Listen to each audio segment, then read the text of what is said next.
안녕하세요. 9시 뉴스 김성경입니다. 환경오염 문제가 더욱 심화되고 있는 가운데 에너지와 전기를 생산하는 과정에서의 환경오염에 대한 관심이 커지고 있습니다. 구체적으로 어떠한 과정들이 문제가 되고 있는지에 대해 한지원 기자가 현장 조사를 하였습니다. 환경오염의 문제는 점점 심각해지고 있습니다.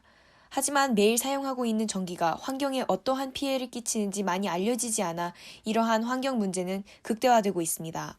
화력발전이 우리나라 대부분의 전력을 생산하는 만큼 우리나라 환경에 미치는 영향은 매우 크다는 것을 확인할 수 있으며, 특히 전력 생산의 초반 단계에 석유와 석탄을 비롯한 화석연료를 사용한다는 면에서 대기오염에 크게 기여하고 있음을 알 수 있습니다.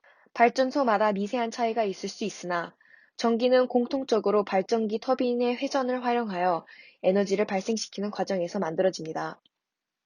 터빈의 원동력이 되는 열을 만들어내는 과정에서 화석연료 사용으로 인한 대기오염이 일어나게 되며, 발전소를 건설하기 위한 토지를 허무는 과정에서도 생태계를 파괴하게 됩니다.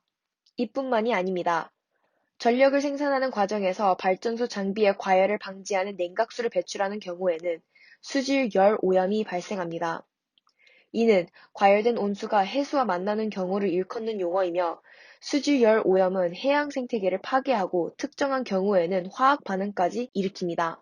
이러한 점들을 고려하였을 때 전력 생산의 환경오염 문제에 대해서 인지를 하고 이에 대한 대응 방안을 제시하는 것이 필요합니다. 지금까지 팅커벨 뉴스 한지원이었습니다. 다음 소식 알려드리겠습니다. 환경오염 문제를 해결하기 위해 지속가능 에너지에 대한 대중의 관심이 커지고 있습니다. 하지만 잘 시행되고 있지 않는 것이 사실입니다. 이에 대해서 고소영 기자가 취재하였습니다. 최근 전 세계적으로 지속가능한 신재생 에너지 전환의 움직임이 거세지고 있습니다. 대표적으로 독일은 2018년 기준 이미 40%를 재생에너지에 충당하고 있고, 베트남 38.1%, 중국 25.8%에 이어 일본도 18.4%이지만 우리나라는 아직 4.2%에 불과합니다. 현재 재생에너지 기술력이 빠르게 성장하면서 내년에는 재생에너지 비용이 석탄화력 발전보다 저렴해질 것으로 예측되는 등 경제성 부분에서는 긍정적으로 판단됨에도, 아직 한국의 신재생 에너지 보급이 더딘 이유는 바로 제도적 문제와 주민들의 수용 문제에 있습니다.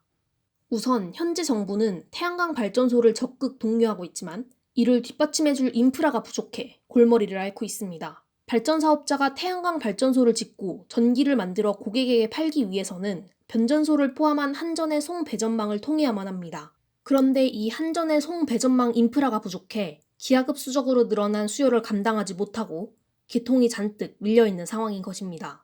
실제로 지난 10년간 개통을 신청한 태양광 발전소 중에서 단 10%만이 완료되었습니다. 이외에도 재생에너지 지원 보조금 제도의 한계점이 드러나는 등 여러 문제들이 속출하고 있습니다.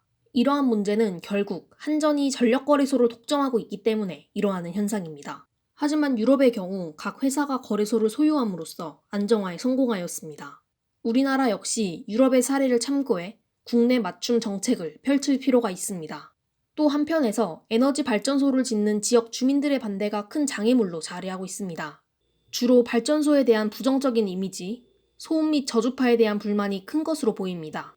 해외 역시 같은 문제에 직면했는데요. 덴마크, 독일, 미국 등에서 찾아낸 방법은 바로 주민들을 참여시키는 것입니다. 발전소 일부를 주민에게 판매하여 수익금을 나누고 주민들이 발전소를 함께 운영하다 보니 자연스레 발전소의 생태를 이해할 수 있게 된 것입니다. 지금까지 싱커벨 뉴스 고서연이었습니다.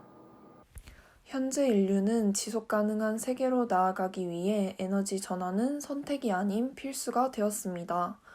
기존의 원자력, 화력 발전을 줄이고 신재생 에너지를 보급하기 위해 다양한 기술 연구와 입체적인 정책이 계속해서 확대되어야 합니다.